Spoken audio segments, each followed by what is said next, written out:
Magagawa tayo ng rice.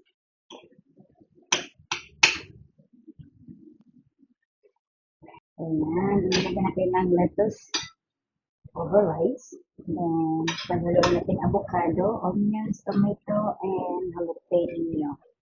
And with cheese.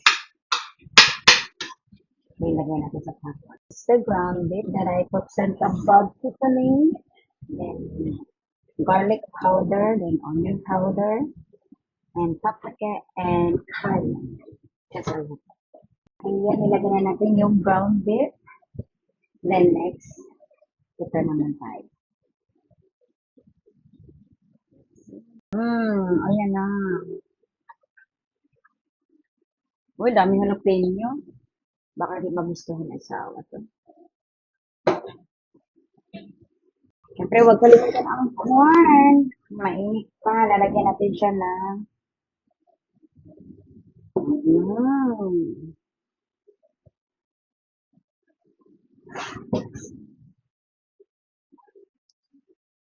ito na, invento natin salad bowl. Salad.